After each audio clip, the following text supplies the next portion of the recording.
معزز خواتین و حضرات، حارث بن عبد الرحمن دمشقی ایک کرشی کا غلام تھا۔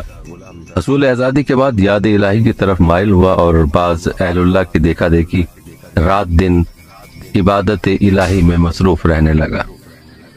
کم کھاتا، کم سوتا، کم بولتا اور اس قدر کوشش پر اکتفا کرتا جو ستر پوشی کے لیے ضروری تھی۔ اگر یہ زہد و ورع، ریاضتیں اور مجاہدے کسی مرشد کامل کے زیر ہدایت عمل میں لائے جاتے تو اسے کال سے حال تک پہنچا دیتے اور معرفت الہی کا نور کشور دل کو جگمگا دیتا، لیکن چونکہ غلام احمد قادیانی کی طرح بے مرشد تھا، شیطان اس کا رہنما بن گیا۔ شیاطین کا معمول ہے کہ وہ طرح طرح کی نورانی شکلوں میں بے مرشد ریاضت کشوں کے پاس آ کر انواع و اقسام کے سبز باغ دکھاتے ہیں۔ کسی سے کہتے ہیں کہ تو ہی مہدی موعود ہے، کسی کے کان پھونکتے ہیں کہ آنے والا مسیح تو ہی ہے، کسی کو نبوت اور رسالت کا منصب بخش جاتے ہیں۔ جب ابلیس نے حارث کو اپنی نگاہ التفات سے سرفراز کر کے اس پر علام و اتقاء کے دروازے کھولے تو اس کو ایسے ایسے جلوے دکھائی دینے لگے جو پہلے کبھی مشاہدے سے نہیں گزرے تھے۔ اس کے سر پر کسی مسیحا نفس شیخ طریقت کا ذل سعادت لمحہ افغن نہیں تھا جس کی طرف رجوع کرتا اور وہ اسے ابلیسی اغوا کی کوششوں پر متنبہ کر کے ضلالت سے بچاتا۔ اس نے اپنے باپ کو جو موضع حولہ میں رہتا تھا لکھ بھیجا کہ جلد آ کر میری خبر لو، کیونکہ مجھے بعض ایسی چیزیں دکھائی دینے لگی ہیں جن کی نسبت مجھے خدشہ ہے کہ کہیں شیاطین کی تلبیس نہ ہو۔ یہ پڑھ کر احمق باپ نے اس کو ورطہ ہلاکت سے نکالنے کی بجائے الٹا اس کے سامنے ضلالت و ظلمت کا جال بچھا دیا اور لکھ بھیجا، بیٹا تو اس کام کو بے خطر کر جس کے لیے تمہیں حکم ہوتا ہے، کیونکہ حق تعالیٰ اپنے کلام پاک میں فرماتا ہے کہ کیا میں تم کو بتلاؤں کہ شیاطین کس کے پاس آیا کرتے ہیں؟ وہ ایسے شخص پر نازل ہوتے ہیں جو دروغ گو بد کردار ہو، اور تو نہ تو دروغ گو ہے اور نہ بد کردار، اس لیے کسی قسم کے اب ہم اپنے پاس نہ پھٹکنے دے۔ لیکن حارث کے باپ کا یہ استدلال قطعاً جہالت پر مبنی تھا، کیونکہ اس سے اگلی آیت کے ملانے سے ظاہر ہوتا ہے کہ یہ آیت ان دروغ گو بد کردار کاہنوں کے باب میں نازل ہوئی تھی جنہوں نے غیب دانی کے ساتھ تقدس کی دکانیں کھول رکھی تھیں۔ آیت کے مفہوم میں قطعاً یہ چیز داخل نہیں کہ شیاطین کہانوں کے سوا دوسروں کو اپنی وحی و حلقہ سے نہیں نوازتے۔ چونکہ حارث بڑا عابد ریاضت کش تھا اور نفس کشی کا شیوہ اختیار کر کے اپنے اندر ملکوتی صفات پیدا کر لیے تھے، اس سے عادت مستمرہ کے خلاف بعض مہیر العقول افعال صادر ہوتے تھے، مگر یہ افعال جو محض نفس کشی کا ثمرہ تھے ان کو تعلق باللہ سے کوئی واسطہ نہیں تھا۔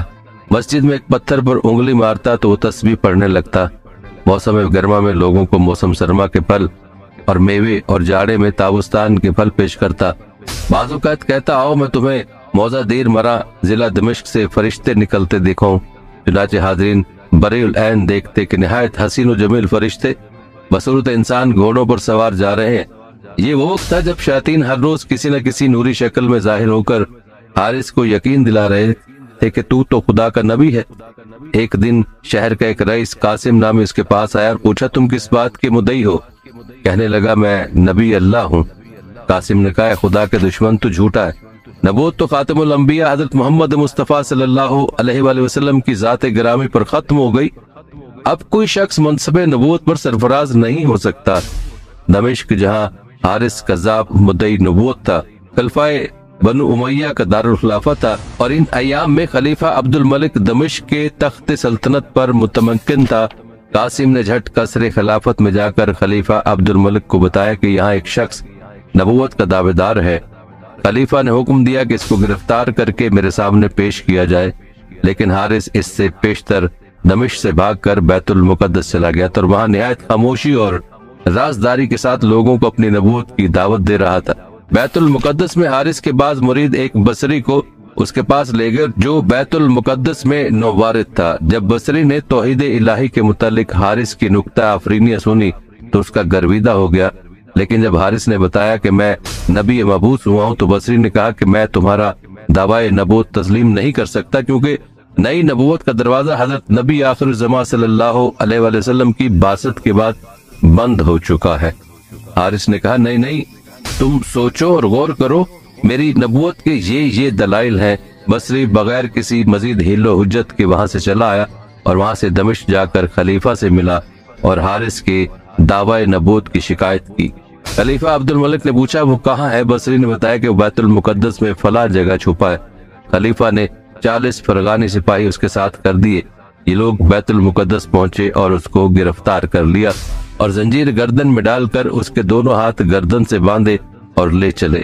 جب وہ بیت المقدس میں پہنچے تو حارث نے قرآن کی یہ آیت پڑھی، اے رسول آپ کہہ دیجئے کہ اگر میں بفرض محال راہ راست کو چھوڑ دوں تو حق فراموشی مجھ پر وبال ہوگی، اور اگر راہ ہدایت پر مستقیم رہوں تو اس کلام پاک کی بدولت ہے جس کو میرا رب مجھ پر نازل فرما رہا ہے۔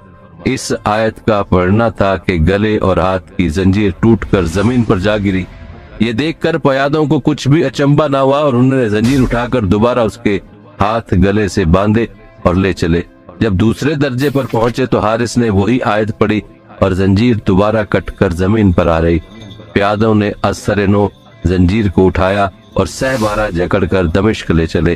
پیادوں کی مضطرب نہ ہونے اور اس کو پورے اطمینان کے جکڑ لینے کی وجہ یہ تھی کہ بصری ہر دفعہ پیادوں سے کہہ دیتا تھا کہ یہ خبیث بڑا شعبدہ باز ہے۔ آخر دمشق پہنچ کر اس کو خلیفہ عبد الملک کے سامنے پیش کیا۔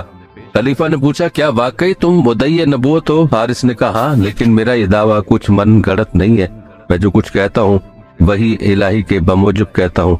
خلیفہ نے قوی ہیکل محافظ کو حکم دیا کہ اس کو نیزہ مار کر ہلاک کر دو۔ نیزہ مارا گیا لیکن کچھ اثر انداز نہ ہوا۔ یہ دیکھ کر حارث کے پیرو کہنے لگے کہ انبیاء اللہ کے جسم پر ہتھیار اثر نہیں کرتے۔ خلیفہ نے محافظ سے کہا شاید تم نے بسم اللہ پڑھ کر نیزہ نہیں مارا۔ اب کی مرتبہ اس نے بسم اللہ پڑھ کر وار کیا تو بری طرح زخم کھا کر گرا اور جان دے دی۔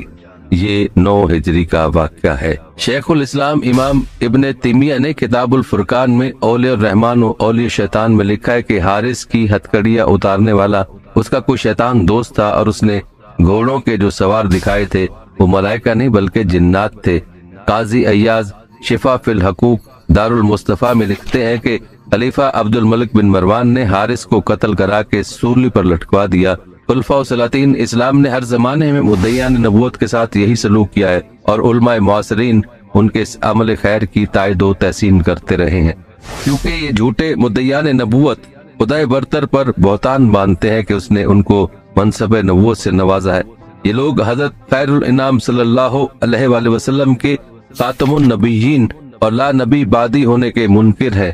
علماء امت اس مسئلہ پر بھی متفق اللفظ ہے کہ مدعیان نبوت کے کفر سے اختلاف رکھنے والا بھی دائرہ ملت سے خارج ہے، کیونکہ وہ مدعیان نبوت کے کفر اور تکذیب علی اللہ پر خوش ہے۔ ناظرین یاد رکھیں پوری امت کے مسلمان اور علماء میں اجماع طے پایا ہے کہ آپ صلی اللہ علیہ وآلہ وسلم کے بعد اب نبوت کا دروازہ ہمیشہ کے لیے بند کر دیا گیا اور اب آپ صلی اللہ علیہ وآلہ وسلم خاتم النبیین ہے اور آپ صلی اللہ علیہ وآلہ وسلم کے بعد کوئی نبی نہ آئے گا اور نہ بنایا جائے گا۔ حضور صلی اللہ علیہ وآلہ وسلم کی ذات اقدس پر ایمان عقیدہ توحید کی طرح ہے، جس طرح عقیدہ توحید پر سب کے لیے ایمان لانا ضروری ہے، بھائی نہیں اس طرح حضور صلی اللہ علیہ وسلم کی ختم نبوت پر ایمان لانا ضروری ہے۔ گویا عقیدہ توحید اور عقیدہ ختم نبوت دونوں ایک دوسرے کے لیے لازم و ملزوم ہے۔ مذکورہ عقائد کی پاسداری اور حفاظت کا ذریعہ اللہ تعالیٰ نے قرآن مجید کو ٹھہرایا۔ یہی وجہ ہے کہ عقیدہ ختم نبوت ایک ایسا اجماعی عقیدہ ہے کہ جس کے تحت آپ صلی اللہ علیہ وآلہ وسلم بلا کسی تخصیص و تحقیق اور دلیل و تعویل کے آخری پیغمبر حق اور خاتم النبیین ہے۔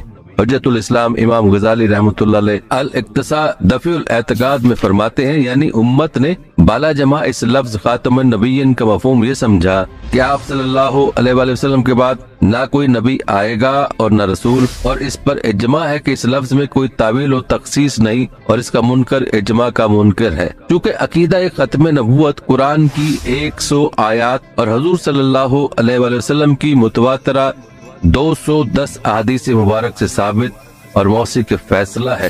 عقیدہ ختم نبوت کے دفاع اور تحفظ کی خاطر حضرت صلی اللہ علیہ وآلہ وسلم کے زمانہ حیات میں 259 صحابہ کرام کی ایک قیمتی جماعت نے جام شہادت نوش فرمایا۔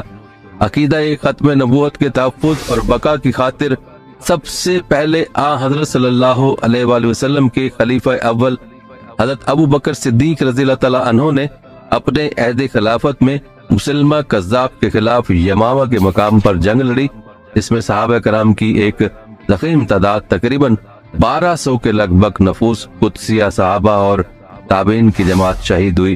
اسی جنگ میں آپ کے وفادار ایک صحابی حضرت حبیب بن زید انصاری خزرجی رضی اللہ تعالیٰ عنہ کا واقعہ پیش آیا، جو توہین رسالت کے ضمن میں ایک مثالی اور قابل تقلید واقعہ ہے، جس کو سن کر ایک ادنا امتی بھی اسے اپنا کر اپنی زندگی کا لاہ عمل بنانے کو اپنی زندگی کی بقا سمجھتا ہے۔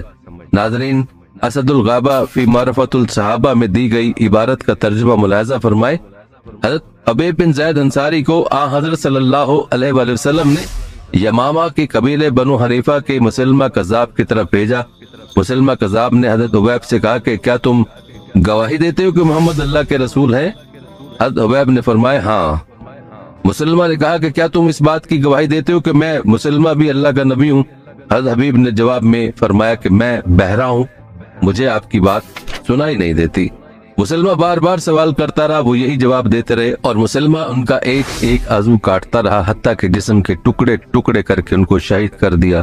معلوم ہوا کہ صحابہ رضی اللہ عنہم عقیدہ ختم نبوت کی عظمت اور اس کے دفاع کی خاطر ذرا بھر بھی حضور صلی اللہ علیہ وآلہ وسلم کی توہین سننا ہی گوارا نہ کرتے تھے، اور اس کی خاطر اپنی جان کو حضور صلی اللہ علیہ وآلہ وسلم کی عظمت و عزت کے تحفظ اور ختم نبوت کے دفاع کی خاطر ڈھال بنا کر ٹکڑے ٹکڑے کروا دینے کو ترجیح دیتے تھے۔ یہی وجہ ہے کہ امت محمدیہ صلی اللہ علیہ وآلہ وسلم کا سب سے پہلا اجماع بھی یہی ہوا کہ ختم نبوت اور آپ کی توہین کا مرتکب واجب القتل قرار دے دیا گیا۔ اسی طرح کا واقعہ حضرت ابو مسلم خولانی رحمۃ اللہ علیہ، جن کا نام عبداللہ بن صوب ہے، اور یہ امت محمدیہ علیہ صاحب السلام کے وہ جلیل القدر بزرگ ہیں جن کے لیے اللہ تعالیٰ نے آگ کو اس طرح بے اثر کر دیا جیسے حضرت ابراہیم علیہ السلام کے لیے آتش نمرود کو گلزار بنا دیا تھا۔ یہ یمن میں پیدا ہوئے اور سرکار دو عالم صلی اللہ علیہ وآلہ وسلم کے عہد مبارک ہی میں اسلام لا چکے تھے، لیکن سرکار دو عالم صلی اللہ علیہ وآلہ وسلم کے دربار میں حاضری کا موقع نہیں ملا تھا۔ حضرت صلی اللہ علیہ وآلہ وسلم کی حیات طیبہ کے آخری دور میں یمن میں نبوت کا جھوٹا دعوے دار اسود انسی پیدا ہوا، جو لوگوں کو اپنی جھوٹی نبوت پر ایمان لانے کے لیے مجبور کیا کرتا تھا۔ اسی دوران اس نے حضرت ابو مسلم خولانی کے نام پیغام بیچ کر اپنے پاس بلوائے اور اپنی نبوت پر ایمان لانے کی دعوت دی۔ حضرت ابو مسلم نے انکار کر دیا۔ پھر اس نے پوچھا کہ کیا تم محمد صلی اللہ علیہ وآلہ وسلم کی رسالت پر ایمان رکھتے ہو؟ حضرت ابو مسلم خولانی رحمۃ اللہ علیہ نے فرمایا ہاں۔ اس پر اسود انسی نے آگ دکھائی اور ابو مسلم کو اس میں ڈال دیا، لیکن اللہ نے اس آگ کو بے اثر کر دیا اور حضرت ابو مسلم صحیح سلامت اس آگ سے باہر تشریف لے آئے۔ واقعہ اتنا عجیب تھا کہ اسود اور اس کے ساتھیوں پر ہیبت طاری ہو گئی۔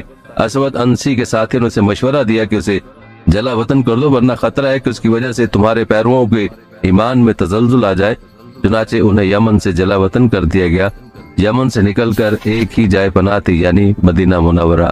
حضرت ابو مسلم خولانی یمن سے نکل کر مدینہ منورہ بارگاہ نبوت میں حاضری کے لیے نکل کھڑے ہوئے۔